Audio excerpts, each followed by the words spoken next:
Hello student, अगर आप भी कक्षा 10वीं में पढ़ते हैं और इस बार जो होने वाला 10th का एग्ज़ाम देने वाला है बिहार बोर्ड जो आज 2025 में एग्ज़ाम देने वाले हैं, तो हम उसके लिए हिंदी का है जो सब्जेक्टिव प्रश्न का उत्तर लेकर आ चुके हैं। जो आप सबको 15 लघु प्रश्न और दीर्घ प्रश्न का उत्तर बताएंगे जो आप सबके डायरेक्ट हो सकता है तो आपके 10th एग्जाम में मैच कर सकता है। तो चलिए बिना कोई देरी किए पहले नंबर क्वेश्चन की ओर चलते हैं। तो पहले नंबर क्वेश्चन की ओर जाने से पहले आप लोग चैनल पर नए हैं तो चैनल को सब्सक्राइब कर दीजिएगा और वीडियो को लाइक कर दीजिएगा और शेयर कर दीजिएगा। तो चलिए पहले नंबर प्रश्न की ओर चलते हैं। तो पहले नंबर प्रश्न में हमारा क्या कह रहा है? पहला नंबर प्रश्न है वो हमारा कह रहा है कि लक्ष्मी कौन थी, लक्ष्मी कौन थी, उसकी पारिवारिक परिस्थिति का चित्र प्रस्तुत करें। तो लक्ष्मी कौन थी? तो चलिए आंसर देखते हैं इसका। तो लक्ष्मी नारायण के पति थे। लक्ष्मी जो लक्ष्मण के पति थी, पत्नी थी, उसके उसके चार संतानें थी। मतलब जो लक्ष्मी थी उसके चार बेटे थे, दो दो बेटे और दो बेटियां थी। जो लक्ष्मी थी उसके दो बेटे और दो बेटियां थी। और लक्ष्मी की पारिवारिक स्थिति थी जो ठीक नहीं थी। उसका पति कलकत्ता में नौकरी करता था। जो लक्ष्मी का पति था वो कलकत्ता में नौकरी करता था। पति द्वारा भेजे गए पैसों से सुचारू रूप से परिवार का चालन संभव नहीं था। अतः लक्ष्मी तहसीलदार साहब थे उसके घर में चिटपुट काम करती थी और अतिरिक्त पैसे कमाती थी और जिससे अपना परिवार के पालन पोषण करती थी। तो लक्ष्मी जो थी लक्ष्मण की पति थी और जो उसके दो बेटे और दो बेटियां थी। उसका जो पति था वो कलकत्ता में नौकरी करता था। जो लक्ष्मी थी जो वो तहसीलदार के यहाँ काम करती थी। इस तरह से आप सबको है जो आंसर लिख देना अपने बोर्ड एग्जाम में। तो चलिए अगले नंबर प्रश्न की ओर चलते हैं। अगला नंबर प्रश्न हमारा क्या कर रहा है? अगला नंबर प्रश्न है वो कह रहा है कि बहू ने सास को मनाने के लिए कौन सा तरीका अपनाया? बहू ने सास को मनाने के लिए कौन सा तरीका अपनाया था? तो इसका आंसर क्या हो जाएगा? तो इसका आंसर आप इस तरह से लिख सकते हैं, बहू ने सास को मनाने के लिए अपने बच्चों के माध्यम से बनाया। जो सास को मनाने के लिए वो अपने बच्चों के माध्यम से उन्होंने बनाया। उसने अपने बच्चों को सिखाया कि तू दादी के पास चला जाओ और मिठाइयाँ देती है। तू दादी के पास अपने चला जाओ, वो मिठाइयाँ देती है, हमारे घर कदम मत रखना।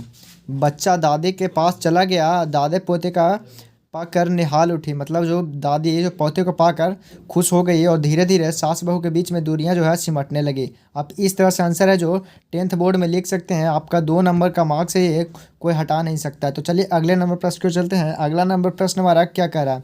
अगला नंबर प्रश्न हमारा कह रहा है पपाती कौन थी, उसे शहर क्यों ला गया था?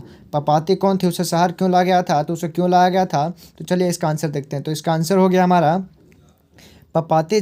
पपाती जो थी मुन्नडी पे थी, गांव की बिलम्मा अम्मा की बेटी थी। जो बिलम्मा आंटी की बेटी बेटी थी कौन थी? वो पपाती थी। वह 12 वर्ष की थी। तो कितने वर्ष की थी? तो वह 12 वर्ष की थी। उसकी तबीयत खराब रहती थी। वो अपना तबीयत दिखवाने के लिए बड़े अस्पताल लाया गया था शहर में। जो उनका तबीयत पपाती का जो तबीयत खराब रहता था उसी को दिखाने के लिए उसे शहर लाया गया था। तो चलिए अगले नंबर प्रश्न को चलते हैं। अगला नंबर प्रश्न हमारा क्या कह रहा है? अगला नंबर प्रश्न हमारा कह रहा है कि माँ मंगू को अस्पताल अस्पताल में क्यों नहीं भर्ती करवाना चाहती थी?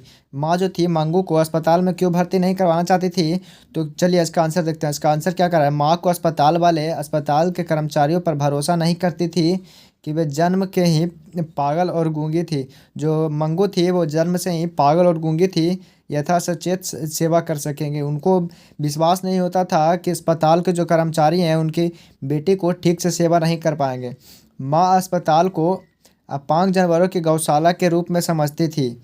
इसके भीतर न जाने यह धारणा कैसे गहरे बैठ गई थी कि वह अपनी पुत्री को अस्पताल भेजेगी तो वहाँ उसकी मृत्यु हो जाएगी। चलिए अगले नंबर प्रश्न को चलते हैं। अगला नंबर प्रश्न हमारा क्या करा है? अगला नंबर 5वां नंबर प्रश्न है वो हमारा कह रहा है कि लेखक द्वारा नाखून को अस्त्र के रूप में देखना कहाँ तक संगत है? तो चलिए इसका आंसर देखते हैं। इसका आंसर क्या कह रहा है? इसका आंसर कह रहा है कि जब मनुष्य जंगली था तब बनमानुष जैसा तब अपने रक्षा के लिए नाखून को बढ़ा कर रखता था। मतलब नाखून को ज़रूरत पड़ता था। वास्तव में नाखून को इसके अस्त्र हथियार थे।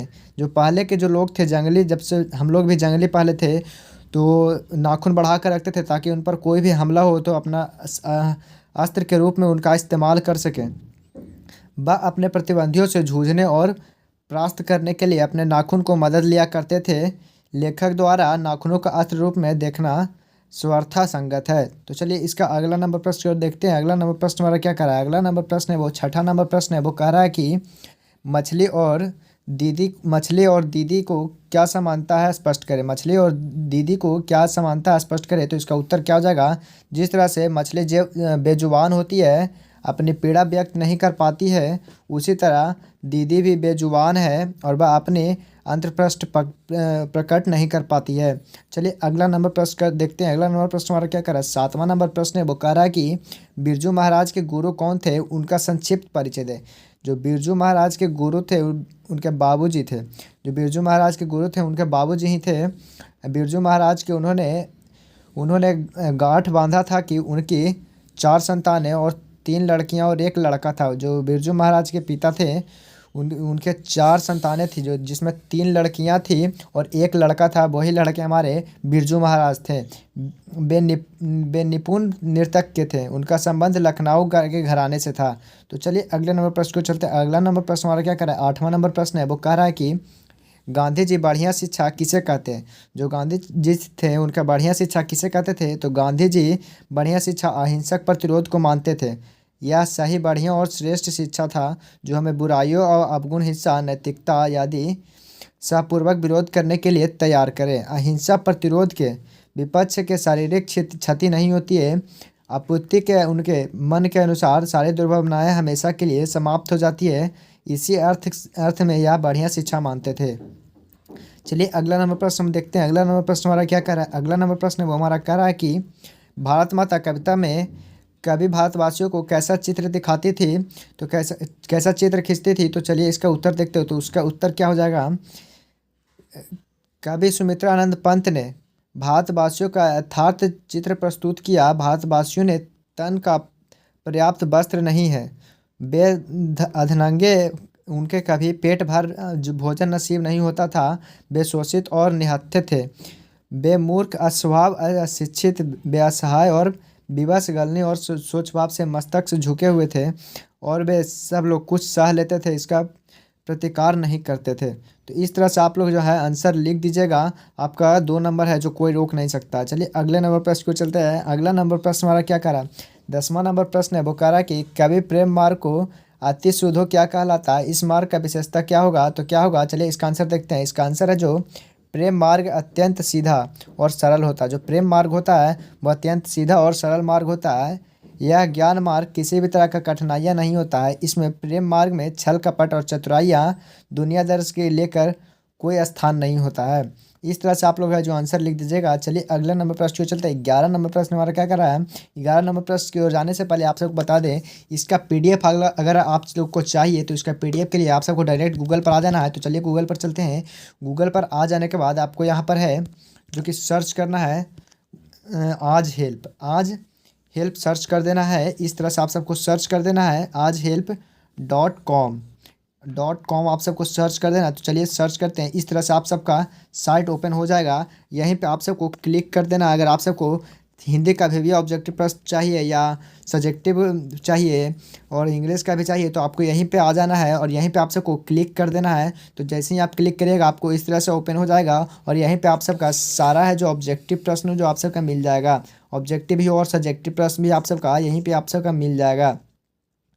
तो चलिए चलते हैं अगले हम अपने प्रश्न की ओर। तो हमारा प्रश्न क्या कर रहा है, 11 नंबर प्रश्न है, वो हमारा कह रहा है कि मक्खी के जीवन क्रम का कवि द्वारा उल्लेख किए जाने का अर्थ अस्थायी है। तो क्या हो जाएगा इसका आंसर, देखिए चलते हैं।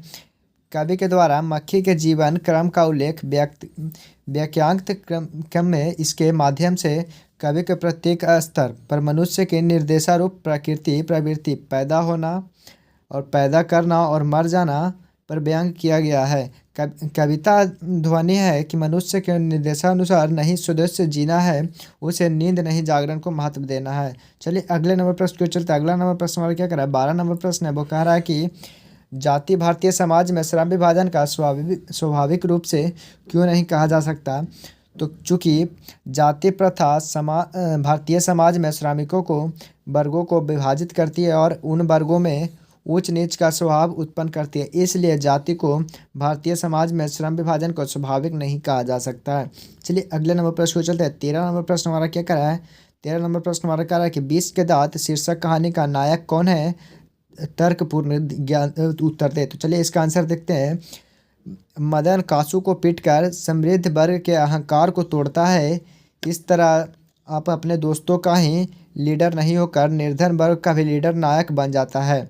कहानीकार नीलन बिलोचन शर्मा निम्न एवं निम्न मध्यम वर्ग में उच्च समृद्ध वर्ग के माध्यम से प्रस्तुत करता है, अतः इस कहानी का न्यायक मदन ही ठहराता है।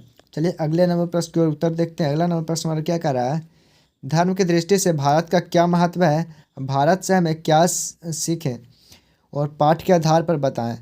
तो चलिए इसका आंसर देखते हैं। इसका आंसर क्या हो जाएगा, धर्म की दृष्टि से भारत विशिष्ट महल है। यहाँ धर्म वास्तविक उद्भव और स्वाभाविक विकास हुआ, इसके अनेक धर्मों के बीच निबंध एवं भाव का होना भारत का धार्मिक दृष्टि से विशेषता है। चलिए हम अपने अगले नंबर प्रश्न और लास्ट नंबर प्रश्न की ओर चलते हैं। तो हमारा लास्ट नंबर प्रश्न हमारा क्या करा है, अभिनयों के प्रत्येक वर्ष का कब और कैसे समारोह हुआ। तो कब और कैसे समारोह हुआ, तो अभिनयो मध्ययुगीन ईसा मठ है, यह दक्षिणी फ्रांस में अवस्थित है।